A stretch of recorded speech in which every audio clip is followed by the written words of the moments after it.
floor is it's like a special material, so you keep having to wear these sort of blue shoe covers. Over a decade later, we're still discovering behind-the-scenes secrets from the Harry Potter franchise. Today, we're covering all the must-know trivia from Harry Potter and the Order of the Phoenix. How did the actors cause chaos on a construction set? Why did Daniel Radcliffe's scream have to be silent? So that's your bit of knowledge for today. Working on a movie in the Harry Potter franchise means a lot of time on set, which also means a lot of time to fill with activities and shenanigans. When shooting Harry Potter and the Order of the Phoenix, the cast had a variety of activities to keep them busy when they weren't learning potions and battling the Dark Lord. When they weren't playing Quidditch, the young wizards were outside playing another sport: cricket. That's right, here we can see Matthew Lewis and Alfred Enoch sharpening up their cricket skills. Or trying to, at least.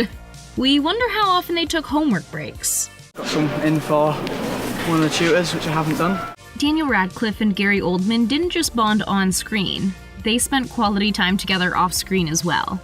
How many films have you done?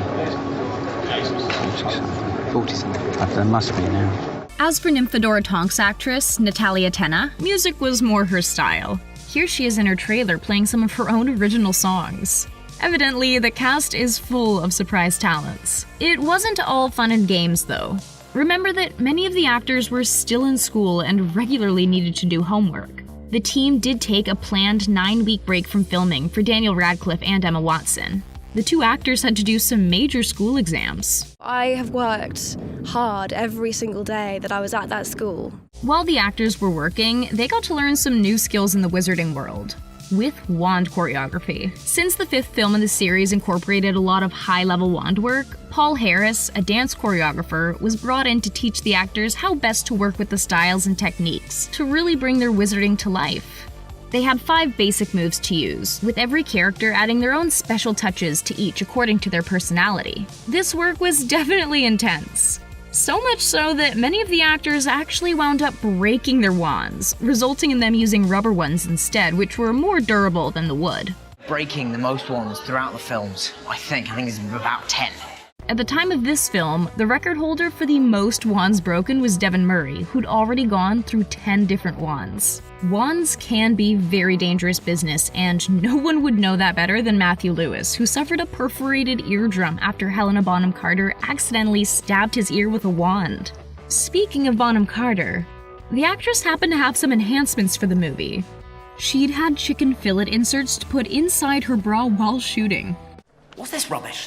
What's this rubbish, she says? This could sort of be considered character work. The Weasley twins were always practicing to up their trickery game. The actors were notorious for playing little pranks on set, but one really blew them all away and actually got the twins and their little sister into a bit of trouble. There was a big construction site across from a studio the movie was shooting in, and the Weasley siblings weaseled their way onto the site's walkie-talkie channel. There were plenty of devices around the set, so the actors thought it would be fun to tell the construction workers that they could go home, and it probably was. Until the gaffer caught them and gave them a very good talking to. And say, mischief managed. Otherwise anyone can read it. There were some more laughs that happened on set that weren't trick-related. Those came around with the kissing scenes. Remember how the trio giggled throughout talking about Harry kissing Cho? I'm sure Harry's kissing was more than satisfactory. All that was real. The actors kept cracking up, and it was just so enjoyable that the team kept the cameras rolling and it made the final edit. It's no surprise considering there was quite a build-up. Katie Leung was pretty nervous about the kiss and really prepared herself mentally beforehand. But then, when the planned shoot date came, the kiss had to wait because Radcliffe wound up being sick. Daniel is a very good kisser. When it came to stunts, Rupert Grint had a pretty strange experience when shooting the scene where Hermione throws Ron across a room. Usually, there would just be a harness, but to really help show the stunt realistically, Grint was strapped to a much larger man who was moving up and down a ladder. It is pretty hard to think of Harry Potter without Emma Watson, Rupert Grint, and Daniel Radcliffe at the center of the movies, but the fact is, Order of the Phoenix was almost Watson's last film with the franchise. The actress had seriously considered leaving the role so she could concentrate on other pursuits. After taking some time to weigh the pros and cons, Watson felt that it would have been way too strange to watch any other actress play the role that she'd grown up doing, so she made the choice to stay until the end. We are definitely glad she did. I definitely made the right decision. Another gem from the wizarding world is Luna Lovegood. It was the role of a lifetime for the actress, since she'd actually been a fan of the series since she was 8 years old. And her favorite character was? You guessed it, Luna. Well, if I were you-know-who, I'd want you to feel cut off from everyone else. She got to bring a bit more of herself to the role as well. The multi-talented actress actually made the radish earrings that we see her wearing. Building the incredible settings we see throughout the fifth film is extensive and always impressive. Sometimes it could even be pretty dangerous. The Ministry of Magic building took 22 weeks to build and was only on screen for about 10 minutes total. The set was, of course, rigged up to be exploded, meaning if the cast had their cell phones on set, they could have accidentally triggered it and blown the set up. There were also some buildings that were just too expensive to be in the movie. Sirius Black's London residence, Grimmauld Place, was built by the film team since the building they needed to shoot in would have been too expensive. It says a lot, considering the fact that constructing a set like this isn't that cheap either. Speaking of the Black family, this gorgeous family tree has the names of over 70 different members of the Black family that J.K. Rowling created for the movie. I've never used the visitor's entrance before. Should be fun. The Ministry of Magic was brought to life with two very different techniques: painted cardboard and full-on CGI. While pretty well every setting in the movies is epic, the Department of Mysteries, where this wild battle takes place, was actually the very first shot in the movies to be entirely created with CGI. We don't blame them, considering how major that cleanup would have been. Get back to the door! We're a bit surprised the team didn't choose to use CGI for the 30,000 individual tiles that were added to the Ministry set by hand. The so-called tiles were actually made out of cardboard covered in very thick paint, as real tiles would have been far too expensive. The ingenuity of the team doesn't stop there, though.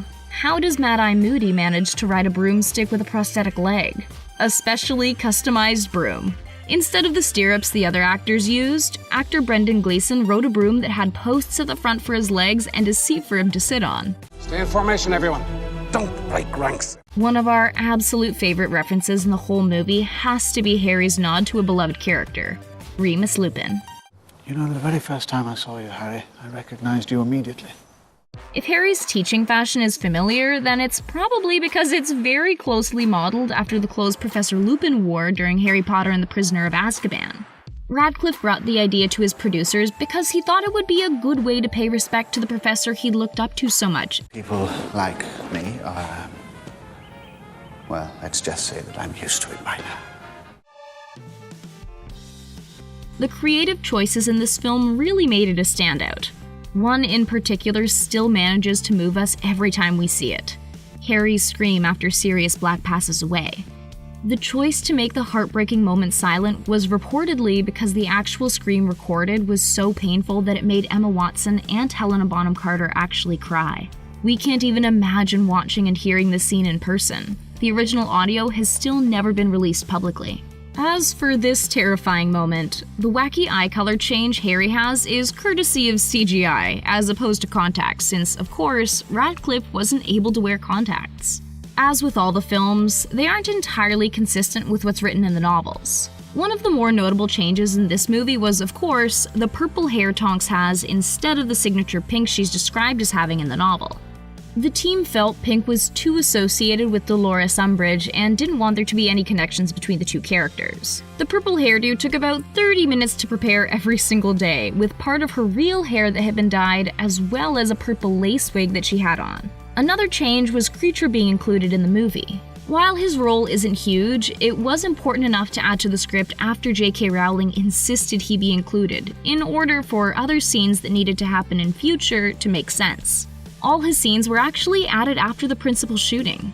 Then, of course, how could we forget Nigel?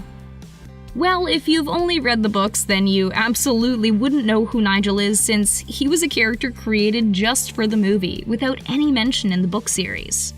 As for the characters that were in the novels, the Bellatrix Lestrange we got in the movies was almost played by another actress pretty close to home. Helen McCrory was originally set to play Bellatrix, but after learning she was pregnant, the role went to Helena Bonham Carter. Luckily, we did get to meet her later on as Narcissa Malfoy. Both roles are pretty impeccably cast in the end. Protect him from harm. We still aren't over the fact that the Weasley twins are not only real-life, but serious tricksters. The reason for Harry's scream being silenced absolutely breaks our heart. We can't imagine what it was like to see that live on set. What was your favorite behind-the-scenes fact?